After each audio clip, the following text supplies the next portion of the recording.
नमस्कार दोस्तों, मैं आपके साथ हूँ रहमान सैफ़ी और पहुँचा हूँ एडीएमसी। जब एडीएमसी पहुँचा तो अरुण शर्मा जी मुझे यहाँ मिले, तो उन्होंने मुझे बताया कि 5 आने वाली 5 जून का हमारा प्रदर्शन है और आपको कवर करना है। क्योंकि निगम में अफ़रा-तफ़री का माहौल है कर्मचारियों के बीच में। कोई कह रहा है कि कर्मचारी प्राइवेटेशन की तरफ जा रहे हैं, कोई कह रहा है कर्मचारी पक्के नहीं हो रहे हैं। मतलब जो मिल रहा है वो अपनी-अपनी समस्या कर्मचारियों के लिए लेके मेरे सामने रखते हैं। तो अरुण भाई ने भी मेरे सामने एक समस्या रखी, आप तक पहुँचा रहा हूँ। कोशिश कर रहा हूँ कि ये खबर भी ईमानदारी के साथ पहुँचा सकूँ। अरुण भाई, 5 जून का फिर से हड़ताल, प्रदर्शन, धरना क्यों? उद्यान विभाग के कर्मचारियों को क्या समस्या आ गई अब? क्योंकि निगम की जीती हुई सरकार है, दिल्ली की जीती हुई सरकार है, कर्मचारियों से इतने बड़े-बड़े वादे कर रखे हैं।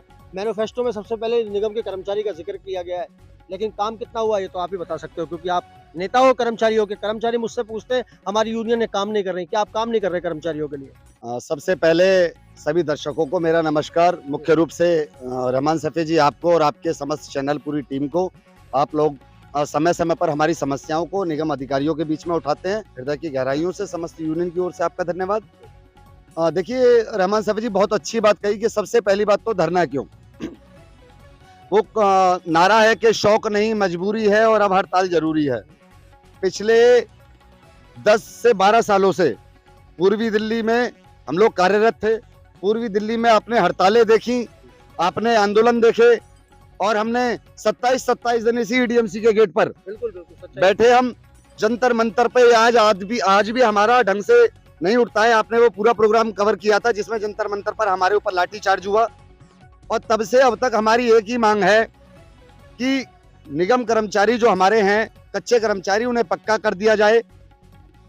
जो कर्मचारी कंपनी के थ्रू लगे हुए हैं उन्हें निगम अनुबंध पे ले लिया जाए। एमटीएस वाले। एमटीएस के कर्मचारियों को मैंने सुना कि अभी जो दिल्ली की मेयर है नई शैली ओबरॉय जी, उनके एक आदेश से एमटीएस के कर्मचारियों पर गाज गिरी है। देखिए एमटीएस के कर्मचारियों पर गाज जैसी तो कोई आदेश हमें भी प्राप्त नहीं हुए, लेकिन हाँ कहीं ना कहीं इसमें दो तरफा राजनीति जरूर खेली गई है। एक तरफ बात ये थी कि हम एमटीएस के कर्मचारियों को कंपनी से हटाएंगे और निगम अनुबंध पर लगाएंगे। हमने 2019 में जब सदन ईडीएमसी में बैठा था उस समय प्रेम्बल भी पास कराया, प्रेम्बल पास भी हो गया था, पर वो किन्हीं कारणों से लागू नहीं हो पाया।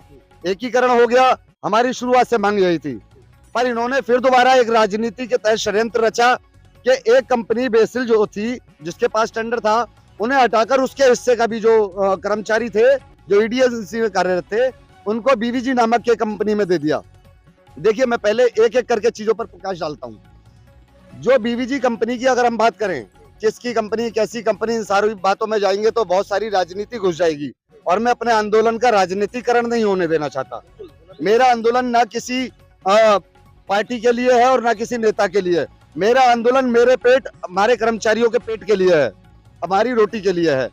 इन कर्मचारियों को 22,000 रुपए कंपनी को पे करती है निगम और उसके बाद जीएसटी वीएसटी काट कूट के 15,100 रुपए या 15,300 रुपए के करीब जो मिनिमम वेजेस है वो कर्मचारियों को मिलते हैं। जब हमें कर्मचारियों को ही देना है वो पैसा, तो क्यों ना हम उन्हें निगम अनुबंध पे रख लें। कम से कम 6 से 7,000 रुपए तो निगम को एक कर्मचारी पर बचेगा। आज की डेट में लगभग 2200 कर्मचारी, 2000 कर्मचारी से 2200 कर्मचारी एमटीएस पर काम कर रहे हैं। 972 लगभग कर्मचारी करुणामूलक आधार पर काम कर रहे हैं। यदि 2013 से और अब तक बोर्ड बिठाए जाते समय समय पर तो इनमें से 500-600 कर्मचारी तो कब के पक्के भी हो गए होते, पर अब तक एक दो जो ईडीएमसी थी जैसे कि साउथ एमसीडी की हम बात करें, वहां पर बोर्ड बिठाए गए।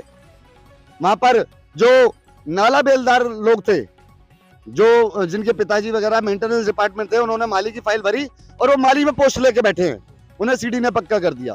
कहीं ना कहीं हम अपने अधिकारियों का भी धन्यवाद करना चाहते हैं कि उन्होंने सीडी से बोर्ड बनाने की पावर अपने हाथ में ली। मेरा विभाग, मेरे अधिकारी होंगे तो वो हमारे बारे में ज्यादा सोचेंगे, ऐसा मेरा मानना है। मेरे घर का मुखिया मेरे बारे में ज्यादा सोचेगा, लेकिन कहीं ना कहीं वो जो सोया हुआ मुखिया है उसे जगाने की आवश्यकता आने पड़ी है। आप जानते हैं कि आम आदमी पार्टी ने तीसरा या चौथा मैनिफेस्टो में उनका मेन पॉइंट था कि कर्मचारियों को पक्का करेंगे। आपको जानकर हैरानी होगी कि उद्यान विभाग में लगभग 4200 पोस्ट खाली हैं।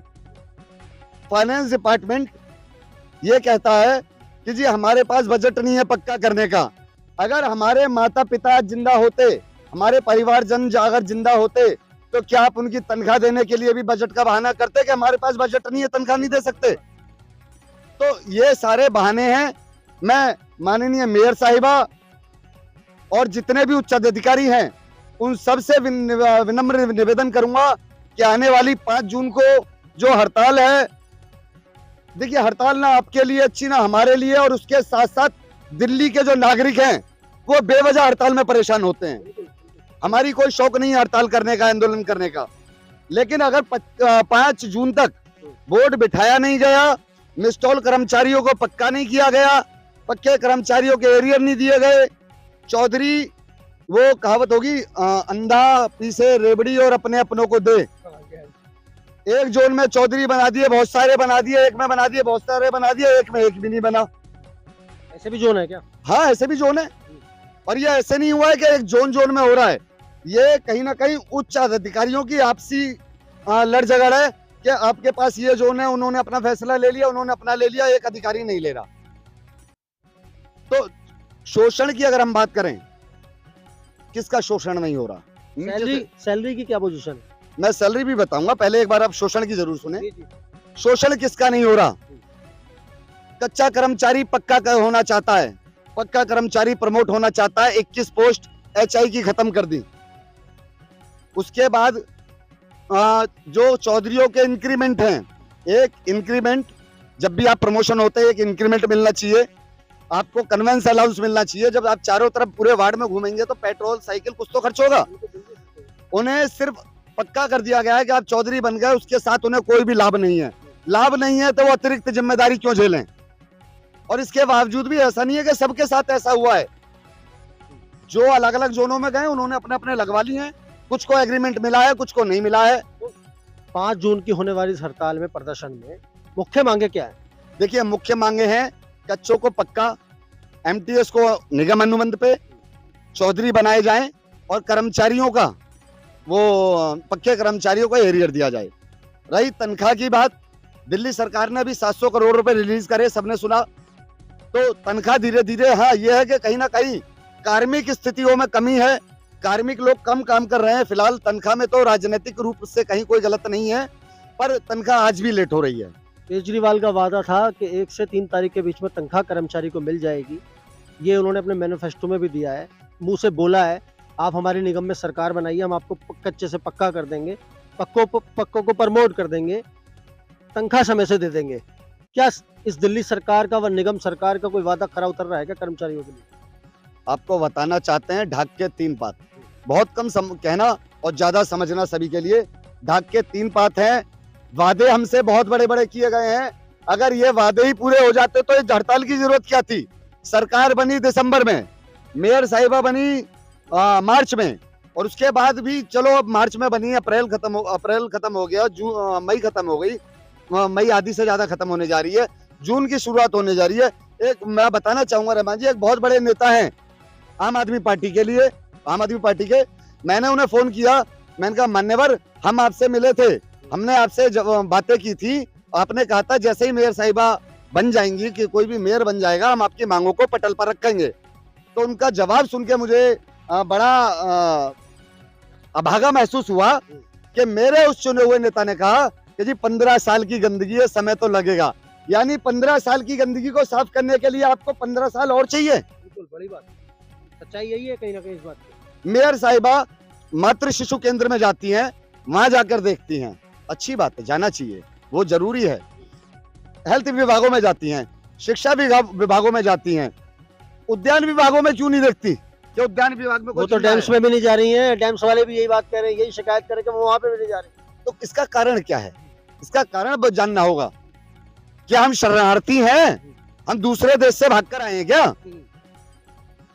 हमारी हालत तो वास्तव में ऐसी कर रखी है जैसे बांग्लादेशी शरणार्थी होते हैं कि आएंगे और हम इन्हें लात मार के निकाल देंगे।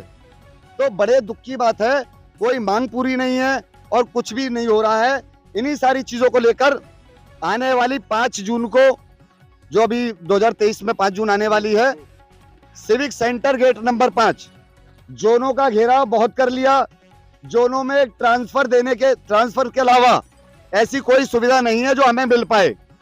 बड़ी बात यही सच्चाई है। एक ट्रांसफर है जो मिल सकता है, उसके अलावा कुछ नहीं मिलता। इसीलिए इस बार उद्यान विभाग के कर्मचारी ने सोच लिया है, मैं नहीं कहता ये यूनियन ने सोचा है, यूनियन के नेता ने सोचा है, उद्यान विभाग के कर्मचारियों ने ये पट्टी अपने सर से बांध ली है कि 5 तारीख को वहां जाके बैठेंगे। और आपके मंच से, हालांकि मैं पहले भी कह चुका हूं, पर सार्वजनिक रूप से घोषणा करता हूं कि मैं अरुण शर्मा 5 तारीख को भूख हड़ताल पर बैठूंगा और जब उठूंगा जब तक ये कर्मचारी पक्के नहीं कर दिए जाते। बहुत बड़ी बात है अरुण जी। इसमें करो या मरो की नीति है। आप या तो मुझे टर्मिनेट कर दीजिए, मुझे घर भगा दीजिए, वरना मैं अपने हक के लिए लड़ता रहूंगा। और मेरा हक मेरा नहीं है, मेरा हक हमारा है। बिल्कुल यही कहने वाला था। मेरा हक मेरा नहीं है। एक आखिरी चीज, कर्मचारियों से मिलना होता है जब मेरा, तो कर्मचारी कहते हैं यूनियनों पे हमारा विश्वास नहीं, चाहे वो आपकी यूनियन हो या कोई सी भी यूनियन हो। कर्मचारी कहीं ना कहीं रुख भोगी है, उसका दिल दुखता है, इसलिए बोलता है वो ये बात, क्योंकि वो सैकड़ों प्रदर्शन कवर कर चुका, जा चुका, लास्ट में उसे कुछ नहीं मिलता सिवाय परेशानियों के, ललकारे झलकारों के। कोई भी उनके 1-2 नेता जाते हैं अंदर, क्या सेटिंग करके आते हैं किसी को पता नहीं चलता। इस वजह से शायद उसका दिल दुखा हुआ है। अब कर्मचारियों को एकत्रित करने के लिए क्या मैसेज देंगे? बहुत सारे कर्मचारी देख रहे हैं आप। सभी साथियों, आपसे जैसा भी रहमान जी ने कहा कि क्या मैसेज देना चाहते हैं, देखिए इतना बड़ा तो वक्ता नहीं हूं कि मैं आपको कोई मैसेज दूं, पर हाँ आग्रह जरूर करूंगा। आपने बहुत सारी यूनियन देखी, बहुत सारे लोग देखे, और मैं तो बहुत ही छोटा नेता हूं। मेरे से बड़े बड़े नेता जिन्हें दिग्गज कहते हैं निगम के, उन लोगों ने हड़तालें करी, उन लोगों ने प्रदर्शन करे, आप लोगों ने साथ दिया। देखिए, आपको यह बताने की आवश्यकता है कि हम कमिश्नर नहीं हैं, हम डीसी नहीं हैं, ना हम कोई साइनिंग अथॉरिटी हैं, पर इतना जरूर है कि आपकी तरफ यदि कोई उंगली उठती है तो उसे अरुण शर्मा का सामना करके जाना पड़ेगा। यह विश्वास अरुण शर्मा दिलाता है। यदि कहीं भी आप आते हैं, कोई पक्का होता है, कोई कच्चा होता है, सर्वप्रथम सीनियोरिटी से बोर्ड बिठाया जाए, जिसका हक हो उसे मिले। अगर बोर्ड की बात है, हमारी तो मांग यह है कि 4,4200 पोस्ट अगर सबको भी पक्का कर दें। दिल्ली का नगर पालिका सिर्फ उतने क्षेत्र में है जितने क्षेत्र में लुटियंस दिल्ली है। बिल्कुल सच्चाई है। जो सिर्फ नेताओं की सेवा करते हैं, एमपीओ की सेवा करते हैं और मंत्रियों के जो क्षेत्र हैं, उसके बावजूद वहां पर एक झटके में एलजी साहब 4400 कर्मचारी पक्के कर देते हैं। हमारे कौन सा कोड हो रहा भाई, हमारे कौन सी जोक चुपट रही है? हमारे बच्चे बच्चे नहीं है। और आपको बताना चाहता हूं, दिल्ली की 2 करोड़ जनता आज हरियाली में है तो दिल्ली नगर निगम के उद्यान विभाग के कारण है, वरना ये लोग वो दिन भूल गए हैं जब कोरोना में ऑक्सीजन खरीद रहे थे। चाहिए। आज उद्यान विभाग का कर्मचारी आपके पार्क में घूमने से पहले पार्कों को साफ कर देता है। आपके पेड़ की सर में ना लग जाए, कोई गिर ना जाए। रात को कोई पेड़ अगर गिर जाता है तो उद्यान विभाग का कर्मचारी पूरे अब 4 महीने कंट्रोल रूम में बैठेगा पूरी रात, और वो रात को गिरे हुए पेड़ को उठा के जाएगा। वो इस प्रकार की जिम्मेदारियां निभाता है, दिल्ली को हरी भरी करने की जिम्मेदारियां निभाता है। पर जब बात करें लाभांश की तो उसे नजर आता है ठेंगा। वर्दी नहीं, पैसा नहीं, एरियल नहीं, तनख्वाह नहीं, यहां तक की बात करूं अपने बच्चों को शिक्षा नहीं दिला पाते हम लोग। तो ये पीड़ा है। और इसी पीड़ा के साथ साथियों, वो कहावत है कि जाके पैर ना फटी बवाई, वो क्या जाने पीर पराई। मैं खुद आपके बीच में कच्चा आदमी हूं। यदि प्रशासन किसी प्रकार से पहला अपना हाथ उठाएगा, पहली कार्रवाई करेगा तो अरुण शर्मा पर करेगा, पहली चीज। दूसरी चीज साथियों, मैं एक मैसेज के माध्यम से आपको एक चीज और बताना चाहता हूं। हाँ बिल्कुल, कि जब महाभारत आप सभी ने देखी होगी, महाभारत में द्रौपदी का जब हरण हो रहा था तो उसने पूछा वहां बैठी सभा में कि ये तो बताएं कि मेरी इस जो इज्जत उतारी जा रही है इसका असल दोषी कौन है। तो वहां बैठे विदुर ने बताया कि 1/3 वो लोग जो जुल्म कर रहे हैं, 1/3 वो लोग जो जुल्म सह रहे हैं, और 1/3 वो लोग जो आज अपने घर बैठे हैं, इस सभा में चुप बैठे हैं। ऐसे आत्ममुग्ध लोग तो जो आज अपने घर बैठे हैं कर्मचारी, मैं उनसे भी कहना चाहता हूं कि आज यदि हम कच्चे हैं तो कल को अगर आपके बच्चे लगेंगे तो वो भी 10-10 साल कच्चे रहेंगे। उनका भविष्य देख के आप आए और 5 जून की हड़ताल को सफल बनाएं।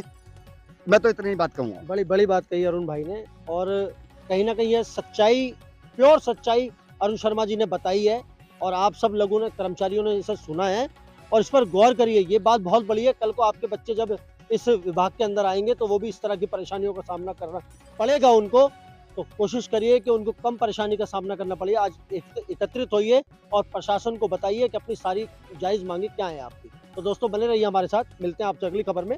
जब तक के लिए जय हिंद, जय भारत, जय संविधान।